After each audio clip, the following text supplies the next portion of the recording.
Ryan Clark. Ryan Clark was fired by ESPN. And, everybody's been talking about it. It's a slow news cycle. This is one of the biggest stories out there. Cam Newton was fired as well.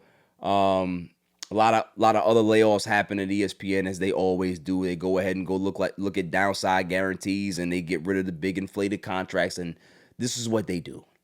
And Ryan Clark was one of them. And he was let go after being notified on air that he was being let go, and decided not to return back to the segment. And he's talked about it in detail about his departure and certain things about the departure. Him saying, hey, he believes that he's the best analyst, and there's a lot of people that think he's the best football analyst in the world. And he also says that he believes that, he was the only black guy to be fired. And it's like, okay. There's some other stuff that he talked about that, if you've watched Ryan Clark closely over the years, you understand why this happened. Now, I'm somebody who I can be able to have my opinion about Ryan Clark. That's not going to frame my narrative tonight. What I'm going to say about it is that I think Ryan Clark is one of the best analysts in football. He's definitely up there. He's great. He's great at what he does. He knows how to be able to explain the game, break down the game, break down film, look at it in real time, dissect it in real time. It's a talent. There's no doubt about that. The problem with Ryan Clark is that Ryan Clark believed that he was so good with the Emmys that they won for the show that he was a made man. That there's no way that they can be able to move on from a guy that helped this show be a Emmy winner and all this other stuff, that he's the best in the business, that, he is the shining light of ESPN outside of Stephen A. Smith. Hubris, pride, it's always what happens first before the fall. When you're so confident, you're so arrogant about, you don't believe that you're touchable, is when you get touched. Motherfuckers get fired every day. Dudes get fired from being with companies for 50 years, never missing a day, hardly taking vacations, overtime, being the company man. They give you a watch and they kick you out the door because they're always looking for somebody who can be able to give them exactly what they want, whether it's cheaper salary, whether it's less of a headache, whether it's somebody who has less seniority so they don't have that much control. You're an employee, you're not the system. You're a cog in the wheel, you're not the wheel. See, the thing is, Ryan Clark thought that no matter how good he was, he can be able to insult people on air and tell them how much, well, you didn't play, so you shouldn't be able to talk to me the way you're talking to me because you don't have the in-game experience. Dude, you weren't the best safety on your own team when you played. You damn sure weren't the best safety in the league when you played. So somebody who doesn't have the in-game experience that you do, you feel that because you are on the field, somebody who's been breaking down the game on a very, very high elite level that did not play at the level that you played at, you don't look at them as equal. That's a problem because your arrogance is always going to show before the fall.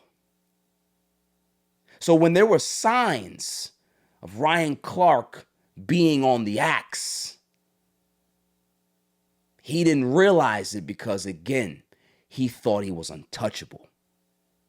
When you went ahead and you were on the Monday night coverage and you talked about this and, you took the last 20 seconds to talk about this, I respect it.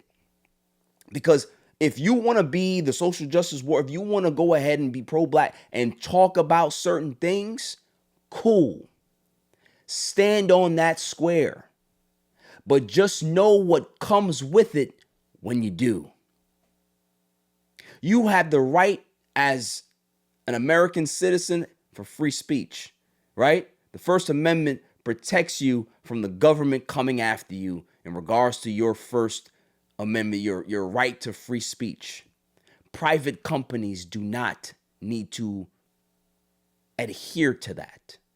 So if there's certain sponsors, there's certain execs that don't like how you move, they can be able to start to plant the seeds for your exit. There's been many people that have graded their jobs that have been fired. And it's not because of one instance. It's because there's the collection of data that they're going ahead and they're collecting on you. They're building that RICO. ESPN and the exec that we've heard about has been building this RICO case on you for quite some time. So when, the Family Feud thing came and you weren't there, you didn't get invited, and you talked about it, and you were just like, yeah, we didn't invite you, so. And then the other black guy got invited. Should have realized what was going on. When Stephen A. Smith had the dinner with you and said, yo, there's an exec, man, that got his eyes on you, not in a good way, lining you up. Just be careful. I'm just passing on the information. Okay, cool. You thought that you would be able to survive that. Then you being the person that you are, you tried, and this is the funniest part about the whole situation to me. You said that you tried to change the way you were to fit their narrative. So the reason why you wanted to go ahead and be Ryan Clark and be the advocate and do all this stuff, you wanted to go ahead and you wanted to curtail that because you were desperate to keep an ESPN job? So what about all of the other people and all of the standing on your square, all of the stuff that you did? It meant nothing because you wanted to keep your job. So the ESPN job was bigger than all the work that you did, to the point where you weren't even talking about it on your own private podcast anymore because you wanted to have a certain image and be able to tell them, hey, I've changed. I can be able to be the corporate shill that you want me to be. They know it's an act. They know that now he wants to be a company guy. It's not the Ryan Clark show anymore. You realize that the girl is done with you. She wants to break up, and now you want to make changes. Now you want to go ahead and go listen to her. You want to go do the things that she likes. You want to go ahead and go watch the boring ass movies that she's been asking you to watch, but you want to go ahead and go hang out with your homies 5 nights a week. Now you want to go ahead and go make the sacrifices that she's been asking of you for the last X amount of years. And now it's too late because she's already done. So again, I ask, was it worth begging for your job? If I am a certain way, I'm going to stay a certain way. I've been in a situation where I chose to walk away from a job, but I walked away before they can actually fire me because there were signs already there. You understand what I'm saying? There were already signs about, hey, if you make this move, it might not be good for you. If you make this move, or if you try to go ahead and go backtrack now and try to walk it back and try to be the company guy that they want you to be, they'll go ahead and string you along for as long as they want to, because now they control the cards and they can still replace your ass because the bridge has already been burned. No, what you do is you stand on your square. You don't allow anybody to try to change who you are. If you were Ryan Clark, the outspoken advocate, pro-black, all of this other stuff, then you should have been that walking out the fucking door. Because at the end of the day, people get fired every day. That doesn't mean that you can't get a job somewhere else. But your dream was to be able to work for the mouse because you wanted to be the next Stephen A. Smith. Problem is, Stephen A. Smith understood how to play the game. And whether you agree with it or not, it's why he can be able to have the power and the freedom to be able to do what he wants, because he knew not to upset the apple cart and go off the rails and have an audible when nobody saw the audible coming. He always let his bosses know what he was going to say, got things passed, got things approved. If things didn't get approved, he did not go and do it anyway. He didn't want to be the radical. He just wanted to work as hard as possible to be able to have the position that he wanted so he can be able to continue to move up that corporate ladder. You wanted to go ahead and move up that corporate ladder and do it on your terms, on somebody else's dime. Isn't that funny? That you want to go ahead and be the radical on somebody else's dime. So although they might be 9 execs that love you, that one that has the power can be able to get you out. So don't cry now. Don't cry now talking about all of this influence and people coming up to you and uncle. Don't cry now. Don't look like a chump now. Because I would have respected it more had you had the conversation and explain yourself, and you don't sit there and wallow and cry like you're having some type of pity fucking party for yourself. You got fired, dog. That doesn't mean that Ryan Clark can't work for somebody else. That Ryan Clark's IP can't be bigger somewhere else. To the point where if there's new management at ESPN down the road, they won't call you when you have a bigger bag. But don't cry out the door, dog. Don't cry when she sends you the Dear John letter. Don't bang on her window when she's already in the car with the new dude. You look soft when you did that. And I'm not saying that crying makes a man look soft. It's the begging. It's you thinking that you are so above reproach that they wouldn't touch you. That's the model of the story, is that I would never, ever think that black man with a company that, yes, there is, it leans a certain way, but they're starting to lean a different way because there's pressure from the top, from the guy who sits at the White House. But most of the execs are white. And it's not always a race thing. Ryan Clark loves to play the race card. And I'm somebody who does it too. But if you're going to do it, stand on it. And don't try to weasel back and forth. Because once you try to go ahead and look like, oh, Mass, I'll go ahead and I'll convert, I'll convey, I'll do ahead what I go do what you want me to do. Now they got you. We got you. We wanted you to grovel so we can be able to embarrass you. So although the outlet leaked the story, who leaked the story?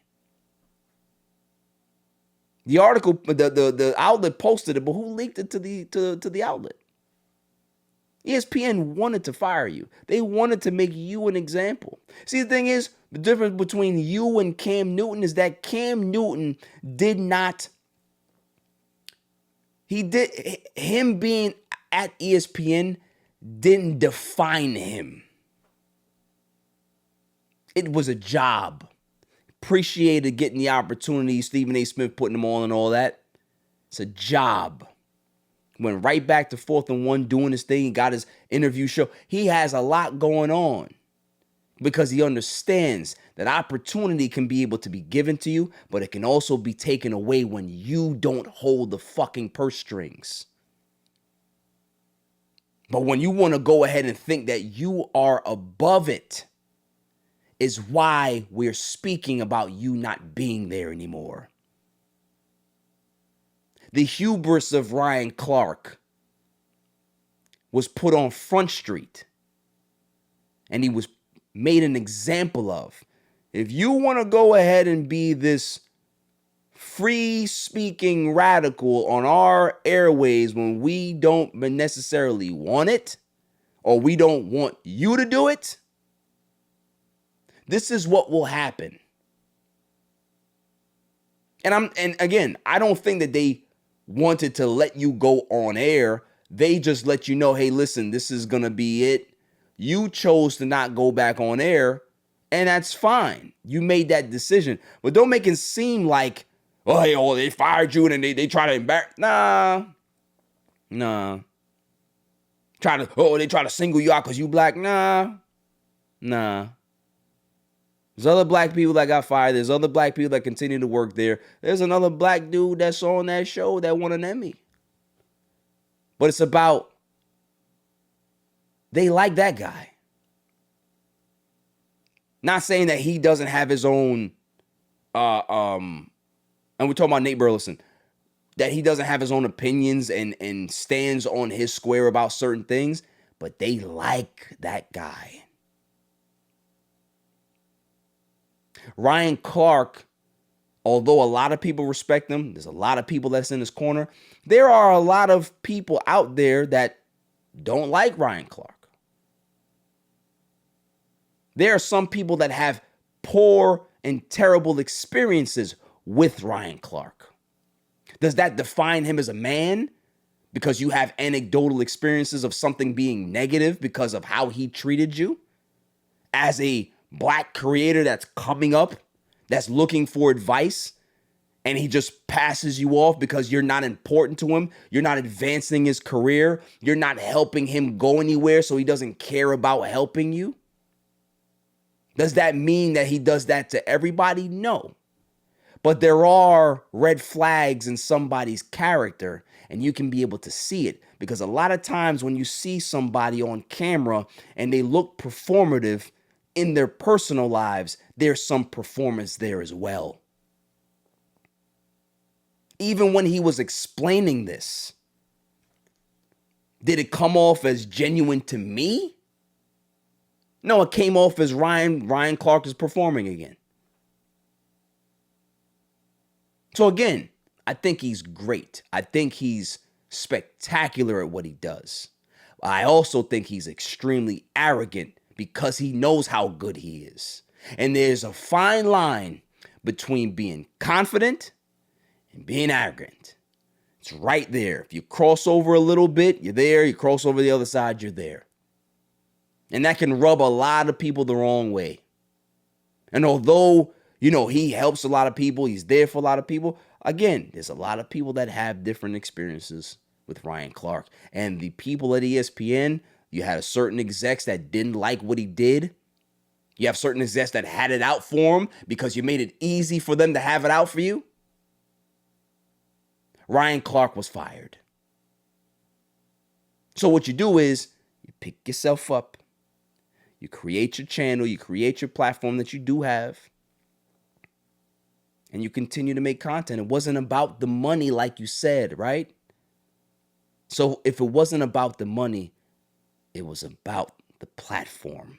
It was about having that big megaphone at ESPN to be able to go out to the masses and be able to show people how great you are and how you can be able to come off the cuff, although you're not that knowledgeable about certain social issues that you should be and should take the time to be able to figure it out. That's what you loved. You love the spotlight being on you. You love the big light being on you. You love the big air with the big satellite that's just pointing at Ryan Clark. Because the world revolves around Ryan Clark, doesn't it? ESPN said no. We choose the machine over somebody who thought they were bigger than the machine.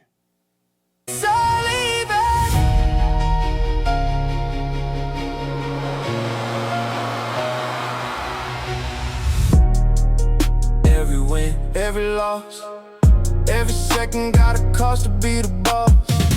Late nights, pressure heavy, never fold. Championship mindset, heart made of purple and gold.